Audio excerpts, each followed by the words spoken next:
जय गुरु जी। मैं डॉक्टर आनंद प्रदीक्षित आपके जीवन प्रबंधन चैनल से ये वीडियो अपलोड कर रहा हूँ और किसी चैनल को इसको अपलोड करने का अधिकार नहीं है। जीवन प्रबंधन से संबंधित वीडियो है ये और जीवन प्रबंधन के ही काम आता है, लाइफ मैनेजमेंट के। तो इसलिए उसी दृष्टि से इसे देखें। आज का विषय मैं इस वीडियो में जो विषय ले रहा हूँ, वो ये ले रहा हूँ कि क्या सच में सभी माता-पिता ये चाहते हैं कि उनके बच्चे जैसे विचार मैं प्रस्तुत करता हूँ, वैसे ही विचारों से जीवन बिताएँ? इस प्रश्न पे मैं डिस्कस कर रहा हूँ। कुछ माता-पिता ये भी सोच सकते हैं कि बच्चा मेरा बचपन में ही बूढ़ा हो जा रहा है। बहुत सच बात है। हमेशा एक बात सत्य है कि माता-पिता भी कभी युवा थे। माता-पिता बच्चों के लिए बहुत आदर्श होते हैं, लेकिन ज़रूरी नहीं है कि वे एक आदर्श पुरुष, आदर्श व्यक्ति रहे हों। सुनने में बुरा लग सकता है किसी को, तो मैं क्षमा चाहूँगा इसके लिए। लेकिन माता-पिता होने का अर्थ ये नहीं है कि आप आदर्श हैं। अगर मेरे ख्याल से ऐसे माता-पिता को ज़्यादा मेरी बात सुनने की ज़रूरत है, जो ये सोचते हैं कि बच्चे अच्छी बातें सुनने से, अच्छी बातें करने से बूढ़े हो जा रहे हैं। ऐसा बूढ़ा होना अच्छा है, बजाय आवारा किस्म के जवान होने से, बजाय लफंगे किस्म के जवान होने से, बजाय बिगड़े हुए बच्चे होने के। इससे अच्छा है कि वो एक अच्छे व्यक्ति बन जाएँ, भले ही आप उन्हें समझते रहें। जब माता-पिता ही ये बात कहते हैं, तो मुझे बड़ा आश्चर्य होता है। ये बहुत ही अत्यधिक आश्चर्य की बात है कि अगर माता-पिता ये कहते हैं। हर माता-पिता चाहते हैं कि उनका बच्चा अच्छा बने। लेकिन अगर माता-पिता ही ये कह रहे हैं, मज़ाक बनाते हैं बच्चे का, अगर बच्चा सन्मार्ग पर चले, अच्छे मार्ग पर चले, फिर तो दुनिया में संत ज्ञानेश्वर नहीं पैदा होते, फिर तो दुनिया में जो है बाल खिल्य ऋषि नहीं पैदा होते। कितने सारे बच्चे, कितनी सारी साध्वी, कितनी सारी बालिकाएँ जो आज भागवत का उपदेश करती हैं, तमाम सारे अच्छे कार्यों के लिए जानी जाती हैं, फिर तो वो कभी पैदा ही नहीं होते। मैं आपको बताऊँ एक छोटी-सी घटना। मैं रेंट पे रहता था किसी शहर में। मेरे एक पड़ोसी थे जो मुझसे हमेशा कहते थे कि यार तुम बहुत बेकार आदमी हो। मेरे बराबर के लगभग उम्र के हैं। तो हमेशा कहते तुम बहुत बेकार आदमी हो यार, क्यों अफ़सर बने हो आके, तुम ये पीसीएस अफ़सरी क्यों कर रहे हो? जब तुम दारू नहीं पीते, मीट नहीं खाते और स्मोक नहीं करते, जुआ नहीं खेलते, फलाना नहीं करते, ये नहीं करते। जो वो करते थे, वो सब मुझसे कहते थे। पड़ोसी थे, चूँकि पड़ोसी धर्म निभाया ही जाता है। Otherwise he was a very good man. अच्छे मददगार आदमी थे, अच्छे व्यक्ति थे। लेकिन प्रश्न ये उठता है कि जीवन में सफलता के मानदंड अगर देखें, तो मेरे ख्याल से वो कहीं असफल तो नहीं दिखते मुझे। वो अपने बच्चे को चम्मच से दारू चटाते थे। जब बच्चा छोटा था उनका, चम्मच से उसको शराब चटाते थे। मुझे जब बुलाते थे तो कहते थे कि भाई साहब आप पहले आ जाओ, थोड़ा-सा कुछ खा पी लो, फिर हम लोग अपना मस्ती करेंगे, आप जाओ फिर। बर्थडे वगैरह में निकटतम पड़ोसी थे, 5-6 लोगों का एक बड़ा अच्छा ग्रुप था जिसमें सभी अधिकारी थे। ये जो पड़ोसी हमारे ये व्यापारी थे। बाकी सब अधिकारी थे, इनकम टैक्स, एक्साइज़, फलाना-ढिमाका, मतलब कोई कॉलोनी नहीं थी, लेकिन रहते इकट्ठे ही थे लगभग। तो ये जो महोदय थे, ये पूरा घर इनका शराब पीता था और महिलाएँ भी करवा चौथ के बाद शराब से ही व्रत तोड़ती थीं। सारी चीज़ें ये थीं। मतलब इसमें मुझे कोई आश्चर्य नहीं है, कोई मैं मज़ाक नहीं बना रहा, अपना-अपना खान-पान है। स्ट्रगल कर रहे थे जीवन में, नौकरी छोड़ के और अपनी फैक्ट्री एस्टेब्लिश कर ली थी और धीरे-धीरे आज बहुत अच्छे स्तर पर व्यापारी हैं। प्राइवेट लिमिटेड कंपनी है, सब बातें हैं। बच्चे सब उसमें डायरेक्टर्स हैं, लगे हुए हैं। सफलता के मानदंड से देखें, वो ये कहते हैं कि भाई साहब अगर मैं शराब नहीं पीऊँगा या मैं दारू की पार्टियों में शामिल नहीं होऊँगा, इस सब में मेरे रिलेशंस नहीं बनेंगे, मेरे कॉन्टैक्ट नहीं बनेंगे। जीवन आपको जीना है, कैसा जीवन आप तय करते हैं, ये तो आपको तय करना है। प्रश्न ये उठता है, मैं केवल आईएएस, पीसीएस बनने वालों के लिए ही जीवन निर्माण नहीं करता, मैं जीवन निर्माण करता हूँ कि जीवन को जीवन की तरह जिया जाए। अब लोग सोचते हैं कि यही जीवन है, तो मेरा उनसे मतभेद है, मेरे लिए वो जीवन नहीं है। काव्यशास्त्र विनोदेन कालो गच्छति धीमताम्, मुझे भी जीवन में कोई कमी नहीं है, उनको भी कोई कमी नहीं है। उनके पास पैसा बहुत है, मेरे पास शांति बहुत है। मस्त हैं वो, खूब संगीत सुनते हैं दहाड़ मार के, दारू पी के जो है बाउंड्री पे चढ़-चढ़ के नाचते हैं, पूरा घर नाचता है, सारे लोग करते हैं। ये सब नज़ारे मैंने देखे हैं। मेरे लिए शराब पीना एक गलत बात है। खान-पान में कोई नॉन-वेज खाता है तो मेरे लिए वो गलत सही की परिभाषा में नहीं आता है। मैं गलत मानता हूँ। मैं मानता हूँ किसी जीव को मार के खाना कहीं का न्याय नहीं है। ये हम लोगों ने नियम बना लिए हैं, जीवो जीवस्य भोजनम, ये पशुओं के लिए हैं, पक्षियों के लिए, हमारे लिए नहीं। हम मनुष्य हैं। हमारे शरीर में मांस पचाने वाला अंग वास्तव में है नहीं, लेकिन खाते हैं, तो क्या किया जाए। बात यही है कुल मिला के कि मैं ऐसे जीवन को सपोर्ट नहीं करता। अब ऐसे में अगर मान लो उनका बच्चा अगर मुझसे प्रभावित होने लगे और वो ये कहे कि मैं शराब नहीं पीऊंगा, जिसको वो बचपन से चटा रहे हैं चम्मच से, और बाद में पिता पुत्र साथ बैठ के पीते हैं, तो समस्या ये होती है कि ऐसे में उनको बुरा लगेगा कि बच्चा जो है बिगड़ रहा है, एथिकल हो रहा है तो बिगड़ रहा है, धर्म सीख रहा है तो बिगड़ रहा है, नैतिक हो रहा है तो बिगड़ रहा है। आज संसार में अनैतिकता का तांडव है, पूरा अनैतिकता का साम्राज्य है। संसार भर जो है अनैतिक बातों, जानते सब है कि अनैतिक है, लेकिन वो कहते हैं कोई प्रॉब्लम तो है नहीं। आज उनकी उम्र 70 वर्ष है, लगभग 65-70 वर्ष के लगभग होंगी। उनके बच्चे काफी बड़े बड़े हो चुके हैं, नाती पोते सब बड़े बड़े हैं, सब अपने अपने व्यापार में लगे हैं, सब व्यापार करते हैं, सब अपने अपने व्यापार में लगे हैं। सैकड़ों लोगों का समूह है, ग्रुप है, तमाम बातें हैं, प्राइवेट लिमिटेड कंपनी है, गांव भर को नौकरी दे रखी है, अच्छे काम हुए। अब ये प्रश्न उठता है, यहाँ पर एक नैतिक प्रश्न उठता है, तो इसमें बुरा क्या है। बचपन से उन्होंने बच्चे को दारू क्यों चटाई? इसलिए कि जिससे आदत बनेगी, बाप के साथ बैठ के पिएगा, इनहिबिशंस खत्म होंगे, ये सब होगा। अब ऐसे माँ बाप तो ये सोचेंगे ही, लेकिन अंदर का जीवन तो हमें नहीं पता ये क्या है। ये सब एक विचारधारा है जो चारवाकी विचारधारा कहलाती है, लोकायतन और तमाम सारे नाम होते हैं कि यावत जीवे सुखद जीवे ऋणम कृत्वा घृतम पिबेत। आप सब लोग जान ही गए इसे। जब तक जियो सुख से जियो, ऋण लेके घी पियो। ऋण भले ना ले, मान लो अपने पैसे की पिए आदमी, लेकिन वो ये सोचता बस यही जीवन है। वो सोचता है किताबों में क्या जीवन रखा है, संगीत में क्या जीवन रखा है, धर्म में क्या जीवन है, दर्शन में क्या जीवन है, फिलॉसफी में क्या जीवन है, ईश्वर में क्या जीवन है। ज्यादा से ज्यादा हुआ, पंडित को बुलाया, दक्षिणा दी, बात खत्म हो गई। पंडित जी भी खुश, और लोग 100 रुपए देते हैं, वो 1000 दे रहे हैं, सभी सुखी हैं। अनैतिकता के कार्य करते हुए पूरा संसार सुखी है, ये दिखाई देता है। आज मैं आपको एक अलग विचार से परिचित करा रहा हूं। आपके मन में ये प्रश्न उठते हैं, भले ना पूछें, कि अनैतिकता से ग्रस्त पूरा संसार सुखी दिखाई दे रहा है, लेकिन ये लोग दौड़ में सुखी हैं। इन्हें कन्वेयर बेल्ट पे चढ़ा दिया गया है। कन्वेयर बेल्ट होती है जो आप जिम में करते हैं, ट्रेडमिल, ट्रेडमिल पे चढ़ा दिया गया है। अभी उतर नहीं सकते, दौड़े जा रहे हैं, हाँफ रहे हैं, पसीने पसीने हो रहे हैं, चारों ओर देख रहे हैं, मदद के लिए पुकार रहे हैं, बचाओ। लेकिन कन्वेयर बेल्ट की स्पीड बढ़ती जा रही है, और उस स्पीड में चढ़े हुए हैं ये उस पर, प्रगति की कन्वेयर बेल्ट पर, प्रगति के ट्रेडमिल पर, और इस पर चढ़कर इनको उतरने की फुर्सत नहीं। अगर जरा से ये रोके तो बेल्ट उठा के इनको फेंक देगी। तो भाई क्यों नहीं जमीन पर रहते, फर्श पे क्यों नहीं रहते? अर्श पे चढ़ना है तो अर्श पे चढ़ने के और भी तरीके हैं। इससे हासिल क्या है, मैं एक बात पूछता हूं। आज मैं इन व्यक्ति को, जो काल्पनिक हो सकते हैं, जिनकी बात मैं कर रहा हूं, हो सकता है इमेजिनरी हो, आज इन व्यक्ति की उम्र 70 साल है, 90 20 साल और मान लीजिए, बच्चे भी बड़े हो गए, नाती पोते भी बड़े हो गए, उनके भी बच्चे हो गए, सारे लोगों के, सबका हश्र एक ही है। इन सब का प्राइवेट लिमिटेड से लिमिटेड हो जाए, शेयर जारी कर दें, आईपीओ इश्यू कर दें, बड़ी कंपनी बना लें, कुछ भी कर ले, जब मरेंगे तो साथ तो कुछ नहीं ले जाएंगे। सुनना बड़ा लगता है, बड़ा बुरा शब्द लगता है, मरेंगे। किसी से कह दो कि मर जाओगे तो बुरा मान जाएगा, जीवन भर के लिए लड़ाई हो जाएगी, है ना। ये कोई बुरा नहीं मानता कि आपके घर में एक शिशु जन्म लेगा, बड़ा अच्छा हो, भगवान करे आपके घर में एक शिशु जन्म ले, बड़ा अच्छा। जातस्य ही ध्रुवो मृत्यु ध्रुवो जन्म मृतस्य च।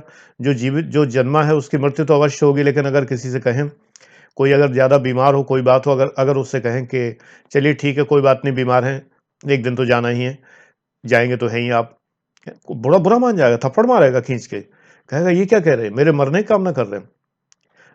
मरने अपने लिए नहीं सोचता आदमी, थर थर कांपता है, मुझे मरना है। अरे बाप रे, मरना, क्यों मरना भाई? अरे क्या जिंदगी भर रहना है क्या? प्रश्न उठता है, सब कुछ करके, सारी बातें करके, मान लो हम यही मान लें कि अनैतिक बातों से ही आदमी ऊपर चढ़ता है, यानी कि आर्थिक रूप से, तो आर्थिक रूप से इतना ऊपर चढ़ने के बाद भी हश्र क्या होना है? मरना है। और अगर शांति से एक छोटे से घर में, एक छोटा सा, आगे कच्चा मिट्टी का एक वो होता, एक छोटा सा तालाब होता बगल में, जैसा बंगाल में हुआ करता है, पोखर होती है, और एक छोटा सा खेत भी घर में बना लेते हैं, मछली भी वहीं और चावल भी वहीं। सारी चीजें, पूरे भोजन की व्यवस्था। तो गांव के घर बड़े प्यारे लगते हैं। बंगाली घर मुझे पता नहीं, बहुत बदल गया है बंगाल, मैंने जब देखा था तब से अब तक लोग, आप ही लोग कहते हो बहुत चेंज हो गया। तो मुझे बड़ा अच्छा लगता था। शांति निकेतन की कंसेप्ट मुझे बड़ी अच्छी लगती थी। बेसिकली मैं रविन्द्रनाथ टैगोर को बहुत ही ज़्यादा मानता हूँ और बहुत ही प्रभावित हूँ। उनका मैंने साहित्य ऐसे पढ़ा है जैसे अमृत की बूंदें पीने में ये सोचा जाता है एक एक बूंद पी ली जाए, बच न जाए कोई, इस प्रकार से पढ़ा। गद्य छोड़ के गीतांजलि की बात कर रहा हूँ मुख्य तौर पर मैं। तो सच बात यह है ना कि आपके जीवन का आनंद तो ब्लिस है। रविन्द्रनाथ ठाकुर को सिर्फ पत्तों में से पत्ते हिल रहे थे, हरे भरे पत्ते, किरणें सूर्य की आ रही थी छन के, कभी रुकती थी, कभी ठिलाती थी, कभी बल खाती थी, कभी आंखों पे पड़ती थी, कभी आंखों पे सुनहली रोशनी आ जाती थी, कभी अंधकार छा जाता था, कभी कुछ होता था, ऐसी चीजें। नीचे देखा तो पानी कल कल छल छल करता हुआ बह रहा है, मिट्टी की में नालियां बनाता हुआ, छोटे छोटे इधर उधर फैलता हुआ, उसमें सूर्य की किरणें पड़ती हैं, पानी की बूंदें छिटक रही हैं चारों तरफ जो है, और उनमें से सतरंगी प्रकाश निकल रहा है। इस दृश्य ने उनको कवि बना दिया। क्या कमी है उनके पास, क्या कमी हुई उनकी? इनको, जो हमारे आज के इस वीडियो के जो मॉडल हैं महोदय, इनको मरने के बाद कोई नहीं जानेगा। रविन्द्रनाथ ठाकुर को मरने के बाद सब जानते हैं, गुरुदेव हैं। सभी जानते हैं। प्रश्न उठता है कि जीवन ये है बेहतर या जीवन वो बेहतर है? आप ईश्वर के करीब आके तो देखिए, आप तो इतने ऊंचे उठ जाएंगे कि टाटा बिरला अंबानी पीछे रह जाएंगे। आप तो इतने ऊंचे उठ जाएंगे। आप टाटा को जानते हैं, बिरला को जानते हैं, अंबानी को जानते हैं। अंबानी के घर की बड़ी आपने तारीफ सुनी है। जिस दिन जाएंगे दुनिया से, कौन याद रखेगा? लेकिन बड़े बड़े संत महात्मा, बड़े तपस्वी पुरुष, बड़े जो बिल्कुल ऐसे जीवन बिताते रहे, देवराहा बाबा का नाम सुना है? मचान पे बैठे रहते थे, क्या था उनके पास में? कुछ भी नहीं था, अकिंचन, कुछ भी नहीं है। लात और मार देते थे लोगों को, चिढ़ जाते होंगे भाई, लोगों ने तंग करके रखते थे। लोगों ने यही प्रसिद्ध कर दिया कि अगर लात मार दें तो समझो कल्याण हो गया। लोग लात खाने के लिए जाते थे उनके पास। ये तो भीड़ है। भीड़ तो यही है जो ओएमजी फिल्म में दिखाया गया, बहुत बढ़िया बात बताएगी। भीड़ तो ये है कि आप नास्तिकता को कहिए, लोग आप ही की मूर्ति बना डालेंगे। लोग हैं। तो प्रश्न उठता, कुल मिला के ओवरऑल जीवन कौन सा बेहतर है? सारे जीवन, अगर आप एक ब्लिस में रहते हैं, एक परम आनंद की अवस्था में रहते हैं, और उस आनंद की अवस्था में एक बात मेरी मान लीजिए कि अपने जीवन के बेहतर क्षणों से दूसरों के लिए दिल से कुछ समय निकाल दीजिए। दिल से, केवल देना नहीं है। मैं आपको कुछ नहीं दे रहा, कोई पैसे नहीं खर्च कर रहा आपको देने में, लेकिन आप भी ऐसा करिए कि जो मेरे एक व्यूअर है, उन्होंने लिखा कि उनकी एज 59 ईयर्स है और वो मेरी बातें सुनते हैं बहुत ध्यान से और बातों को प्रचार करते हैं, फैलाते हैं, बहुत अच्छी बात है। दीप से दीपक जलता है। बुद्ध जयंती के अवसर पर इससे बेहतर और क्या बात हो सकती है? बुद्ध पूर्णिमा के अवसर पर कि दीपक से दीपक जलाइए, यही उनका सिद्धांत है। एक प्रकाश दूसरे प्रकाश को प्रकाशित करता है। आप अगर जीवन में ये ठान लें कि मुझे ये करना है, चलने दीजिए, दुनिया की प्रगति के लिए ज़रूरी है। तमाम सारे लोग जो हैं, जो चोरी कर रहे हैं और दूसरों की ठगी कर रहे हैं, तमाम धन बना रहे हैं, पैसा बना रहे हैं, पूँजी बना रहे हैं, उस पूँजी का उपयोग हो रहा है, देश की जीडीपी बढ़ रही है, देश का जो है इनकम पर कैपिटा बढ़ रहा है, देश दुनिया में नाम कर रहा है। किसके किसके बल पर? लगे बुरा या ना लगे, अच्छा लगे या ना लगे, लेकिन सच बात यह है कि तमाम अनैतिकताओं के बल पर, राजनीति अनैतिक, व्यापार अनैतिक, प्रशासन अनैतिक, सब कुछ अनैतिक, उसी के बल पर दुनिया चल रही है। उस अनैतिकता में थोड़ी नैतिकता तलाश लीजिए। सिलेबस में रखने से थोड़ी नैतिकता हो जाती है, मन से होती है। थोड़ा समय लोगों के लिए निकाल लीजिए जिनको आप, आज आपके सामने तमाम सोशल मीडिया है। आप फेसबुक पर एक अच्छा सा ग्रुप बना के सदविचार केवल लीजिए। ये व्हाट्सएप पर सदविचार भेजना बेकार है, कोई नहीं पढ़ता। मैं आपको बता रहा हूँ, कोई नहीं पढ़ता। ये बिल्कुल निहायत बेकार की चीज़ है। अगर आप अपने हाथ से लिखेंगे टाइप करके, आप लाइव वीडियो में कुछ बोलेंगे, फेसबुक लाइव में या किसी में, आप अगर कुछ अच्छी बात कहते हैं अपने दोस्तों से, अच्छी बात, वो आपको बूढ़ा कहे, कहने दीजिए, हो जाओ बूढ़े, ऐसा बूढ़ा होना अच्छा है, जवान से हो ज़्यादा अच्छा है। लेकिन आप शुद्ध मन से रहिए। मेरे कई व्यूअर्स हैं जिनकी उम्र बहुत कम है लेकिन उनके विचार बहुत अच्छे हैं। तो शुद्ध मन से रहिए आप, आपका जीवन सार्थक होगा। आपका जीवन दूसरों के लिए बेशकीमती होगा अगर आप रिश्तों को पहचानेंगे। मैं आपको बार बार कहता हूं, अभी प्रियंका शर्मा ने कहा कि जो मेरी व्यूअर है, एक बच्ची जो है, उसने ही कहा कि आजकल रिश्ते छलने लगे हैं और रिश्तों में भरोसा नहीं रहा। जो रिश्ता छले उसको भगा दीजिए, उसको छोड़ दीजिए। लेकिन कभी-कभी जिस रिश्ते के प्रति आपको लगे कि वो रिश्ता ठीक नहीं चल रहा है, मेरा भाई मुझको ठीक से नहीं समझता, मेरी बहन मुझको ठीक नहीं समझती, मेरे माता-पिता, अपनी तरफ से प्यार करिए, अपनी तरफ से, एक तरफ़ा। आपको बताऊँ, एक तरफ़ा प्यार में बहुत शक्ति है, किसी से भी किया जाता है जो, बहुत शक्तिशाली है। आप एक तरफ़ा प्यार करिए और प्रकट भी करिए, प्यार वो है जो प्रकट किया जाए, इसीलिए शब्द बना आई लव यू, ये शब्द बना हुआ है, इसीलिए बना हुआ है। इस शब्द में बड़ी शक्ति है। तो ये रिश्ता केवल ये नहीं है कि हम प्रेमी-प्रेमिका को ही आई लव यू कहते हैं। हम अपने प्यार का इज़हार जो है वो अपने निकटतम रिश्तों में, जो हमारे प्राइमरी रिलेशंस हैं, इनमें करें। पत्नी को प्यार दीजिए, पति को प्यार दीजिए, बच्चों को प्यार दीजिए, भाई-बहनों को प्यार दीजिए। देखिए, आपका जीवन दुनिया में सर्वोत्तम जीवन हो जाएगा। उनसे प्यार लीजिए, उनसे कहिए कि जब मैं प्यार देता हूँ तो मुझे प्यार चाहिए। ट्राई करिए इसको। वो आपसे नाखुश हों, नाराज़ हों, देखिए महीने भर में तो आपसे इतने खुश हो जाएँगे कि जो आपने सोचा भी नहीं होगा। प्यार में सेवा शामिल है, केयर शामिल है। ये केयर होती है, ये परवाह होती है कि जब मैं स्कूल से आता था, 12वीं क्लास तक मैं पढ़ता रहा वहाँ, बल्कि 10वीं क्लास तक घर पे ही, मतलब घर के कॉलेज में ही, भर्सना कॉलेज में।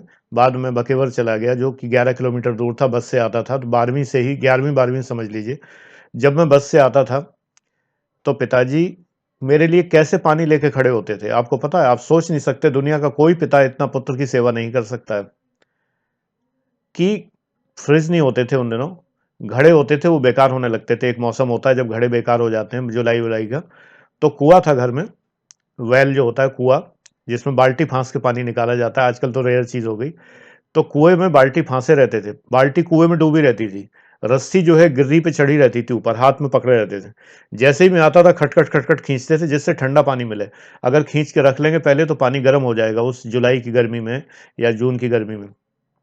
तुरंत निकाल के गिलास से पानी लेके मिठाई के साथ में, और हमेशा मुझे पानी पिलाते थे।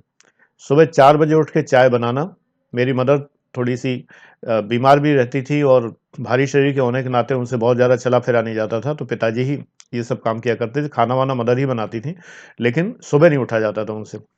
तो पिताजी 4 बजे उठ के और मुझे जो है चाय बना के और फिर जगाते थे। जगाने की बात ये थी, एक आवाज़ लगाई उन्होंने और मैं खट से उठ के आ गया, सीधे मंजन किया, चाय पी, बताइए। इतना गैप रखते थे कि चाय उतारते हुए भगोने से तब तक मैं मंजन कर लूँ।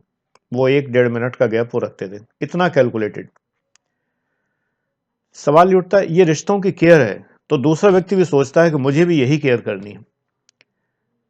अंदर मैं रूम से अगर आ रहा हूँ, तो चप्पल हाथ में लिए खड़े हैं, ठंड के दिन है, ज़मीन फर्श ठंडा है, तो चप्पल हाथ में लिए खड़े हैं। और जैसे ही मैं आया, तुरंत नीचे चप्पल रख दी कि जिससे कि मैं पहन लूँ। कई बार होता है बच्चे इग्नोर कर देते हैं। चप्पल ज़मीन में रखी, इग्नोर कर, जब पिताजी सामने खड़े हैं लिए हुए और हाथ से ज़मीन में रख रहे हैं, तो क्यों नहीं?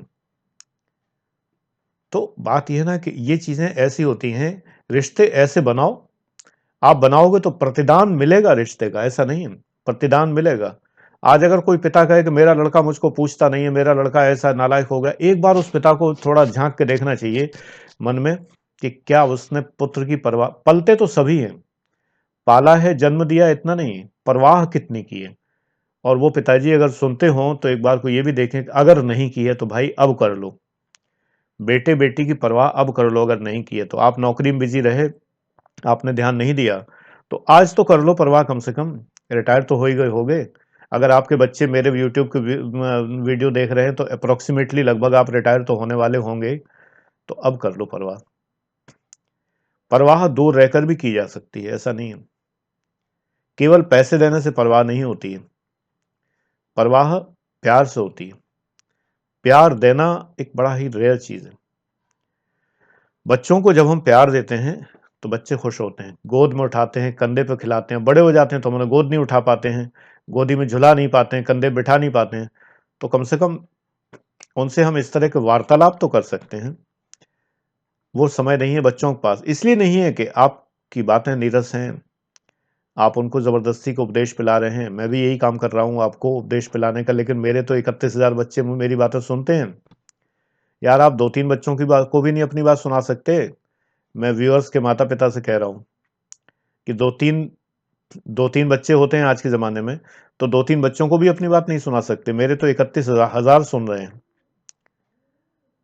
तो क्यों सुन रहे हैं? उन्हें लगता है कहीं न कहीं that I love them. Seriously उनकी मुझे परवाह है, उनकी समस्याओं को दूर करने का मैं प्रयास करता हूँ, नाराज़ भी होता हूँ उन पे, व्हाट्सएप पे डाँट भी देता हूँ कई बार, ऑडियो भेज के डाँट देता हूँ बाकायदा। अब नादानी करते हैं तो डाँटूँगा नहीं, रात के 1:30 बजे कॉल करोगे कई बार तो डाँटने का बाकायदा ऑडियो उनके पास पहुँच जाता है, डाँटा जाता है बाकायदा। ये तो स्वाभाविक है।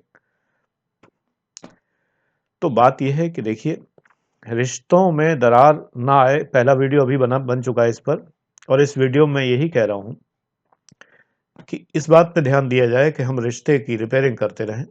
मैं कई वीडियोज़ में ये बात बताऊँगा, ये एक वीडियो की बात नहीं है, पूरा जीवन लग जाता है।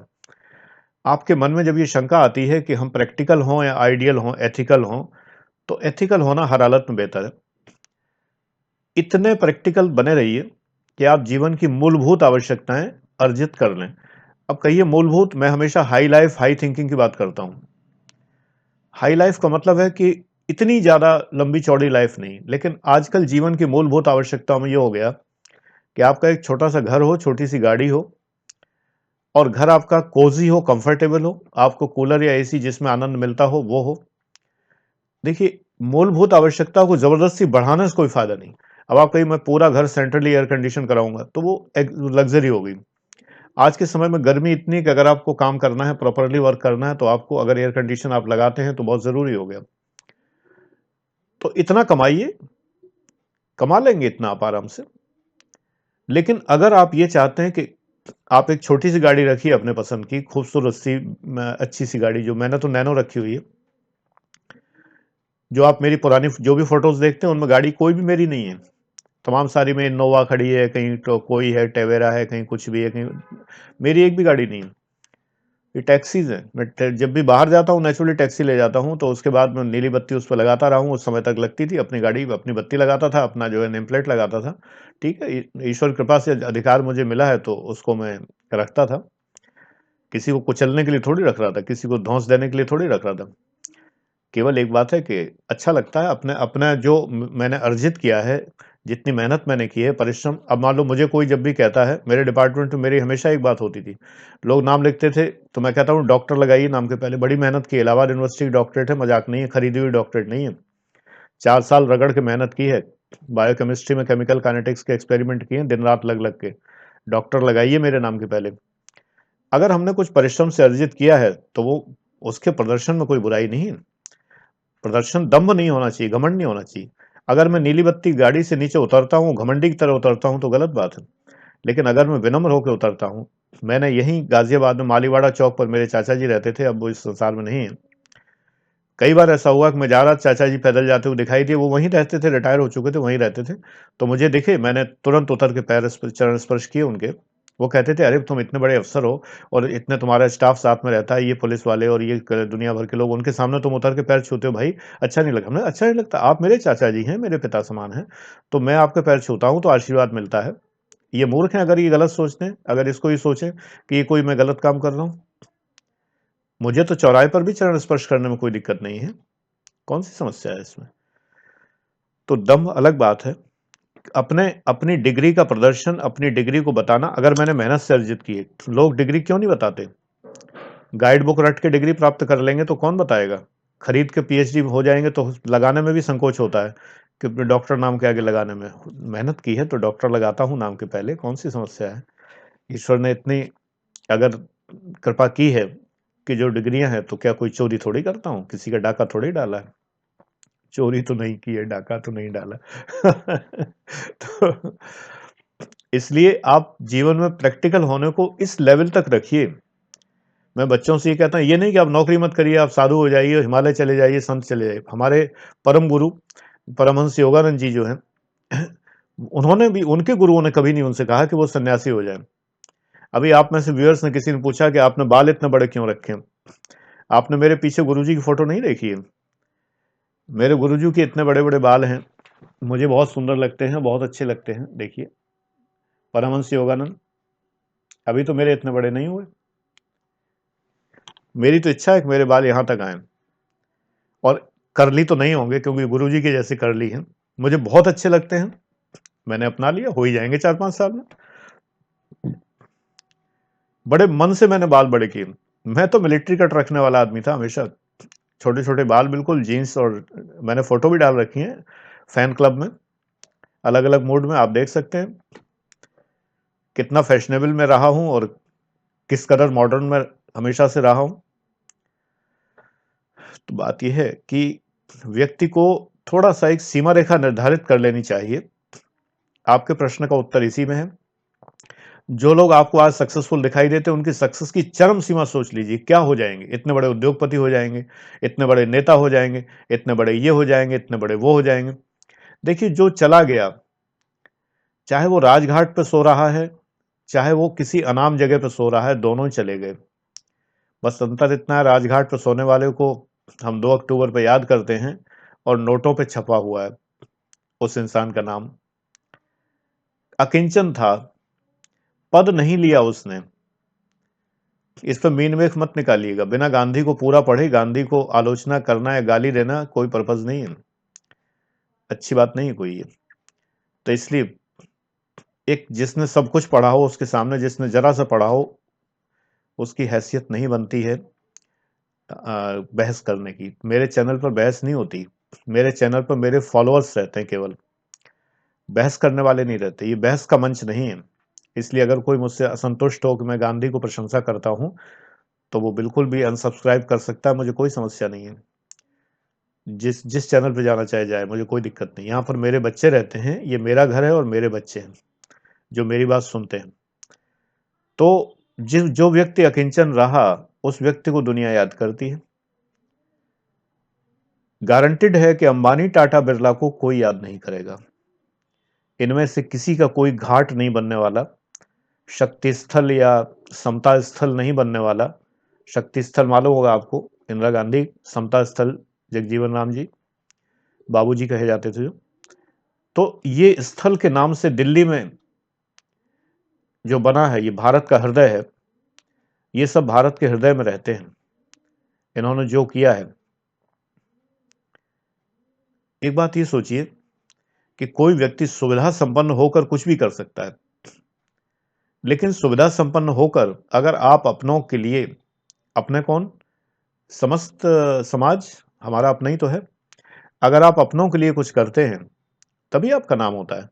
डॉक्टर अंबेडकर पद लेके मंत्री बन के बड़े आराम से लाल बत्ती घुमाते हुए, हुहा करते हुए चारों तरफ घूम सकते थे, जैसे कि नीली लाल बत्ती लगा के लोग घूमते हैं। वो भी एक बहुत बड़ा पद लेके कुछ भी कर सकते थे। लेकिन जिस दलित वर्ग की पीड़ा को उन्होंने अनुभव किया है, जो पीड़ा उन्होंने स्वयं अनुभव की है, और जिस पीड़ा को उन्होंने अनुभव किया है, उस पीड़ा के नाते उन्होंने जो कुछ किया है, इसी के लिए तो आज बाबा साहेब कहे जाते हैं। इसी के नाते तो उनको याद किया जाता है। भगवान बुद्ध को संसार के दुख से प्रेरणा मिली, संसार के दुख के कारण अपने पत्नी बच्चों को छोड़ के चले गए, और संसार के दुख का कारण और निवारण किया, और उनका अष्टांग मार्ग बताया, संसार को दुख से दूर करने के लिए बताया। तो बुद्ध आज बुद्ध हैं और उनको मानने वाले बौद्ध हैं। क्यों? वो राजकुमार थे, उन्हें कौन सी कमी थी? जो आप मुझसे पूछते हैं कभी-कभी कि सफलता क्या है और जीवन कैसे जीना चाहिए, तो आप बहुत बड़े उद्योगपति, बहुत बड़े अधिकारी, बहुत बड़े व्यापारी, बहुत बड़े नेता फलाना ढिमाका बन के क्या पाएंगे? जब तक आपके मस्तिष्क में दूसरों का कल्याण नहीं है, जब तक आप किसी एक व्यक्ति को भी टारगेट करके उसका भला करने की नहीं सोचते हैं, तब तक आपका जीवन व्यर्थ है। पात्र खोजिए। पात्र खोजने का तरीका यही है कि जब हम रेडिएट करते हैं, तो जिसको ग्रहण करना होता है वो कर लेता है, नहीं करना होता वो बिलबिला के भाग जाता है। जिसको बहुत गर्मी लगेगी, सूर्य अगर प्रकाश दे रहा है, तो उससे प्रकाश बर्दाश्त नहीं होगा, वो भाग जाएगा। तो अगर मैं आपको जो कुछ समझाता हूँ, जिन लोगों को समझ में नहीं आता है, जो जो लोग जन्म से ही निपट अंधेरे में रहने के आदी हैं, तो वो गलत कमेंट करते हैं, ऊट-पटांग बातें करते हैं, ब्लॉक हो जाते हैं, समुदाय से गायब कर देता हूँ मैं, दैट्स ऑल, खत्म। मैं अपने समुदाय से ब्लॉक कर दिया, खत्म। मैं क्यों झेलूं उन्हें जो सुनने को तैयार नहीं, जिसको जिसको अपना ही भला अच्छा नहीं लगता, जिसको अपने हित में कही गई बातें अच्छी नहीं लगती, तो मैं क्यों बर्दाश्त करूं उसको? इतना संत मैं नहीं हूं। इतना। संत तो ये भी करते हैं, संत तो बिच्छू को भी हाथ में लिए रहते, भाई मैं नहीं ले पाता। इसीलिए मैं कहता हूँ इतना संत तो मैं नहीं हुआ कि मैं ये कर सकूं। चरण रज भी नहीं हूं, हमेशा कहता हूं। आप भी उस स्थिति में ही रहिए, लेकिन प्रयास करिए कि बौद्ध नहीं बुद्ध बने। इस मामले में ओशो की बात कहता हूं, ये उन्हीं ने कहा है कि बौद्ध नहीं बुद्ध बनिए। निश्चित रूप से आज ओशो को बहुत लोग जानते हैं और मानते हैं। वो किसी के फॉलोअर नहीं बने, स्वयं आत्मदीपो भव अपदीपो भव, भगवान बुद्ध तो स्वयं कह गए, वही उन्होंने फॉलो किया। मैं आपसे क्या कहता हूं, मेरे पिछले वीडियोस देखिए। आत्मा को अपना गुरु मानो, अपनी आत्मा को अपना गुरु बनाओ, किसी को मत बनाओ, अपनी आत्मा को अपना गुरु बनाओ। आनंद से रहिए, कमाइए खाइए सब है, अच्छे से रहिए, लेकिन लिप्सा मत करिए बहुत ज्यादा। इतनी ज्यादा इच्छा, इतनी ज्यादा ये वो, सारा दुनिया भर का कुछ नहीं, अपना एक छोटा सा बनाइए। मेरा इतना ही विश्राम कक्ष है, इतना सा आपको दिखाई दे जाता है अलग अलग एंगल से कभी कभी। बस यही विश्राम कक्ष है छोटा सा। जो लोग यहाँ आते हैं 5 बजे, तो उनको दिखाई दे जाता है। पूछते हैं कई बार, सर आप यहीं से वीडियो बनाते हैं? हाँ यहीं से बनाता हूँ। बस इतना ही सा है कुल मिला के। सामने जो है क्लास है, बस इतना ही काफी है। और क्या करना है, इतना ही बड़ा मकान ही है ये, छोटा सा मकान ही है बस, और क्या करना है। तो इसीलिए मैं आपसे ये कहता हूँ, जब आप मुझसे पूछते हैं ना कि मतलब जीवन में सफलता कितनी ऊंचाई तक पहुंचना चाहिए, ऊंचाई की सीमा नहीं है, सत्यता की। ऊंचाई की सीमा नहीं है, सत्यता की सीमा नहीं है, इंटेग्रिटी की सीमा नहीं है, धन की सीमा है।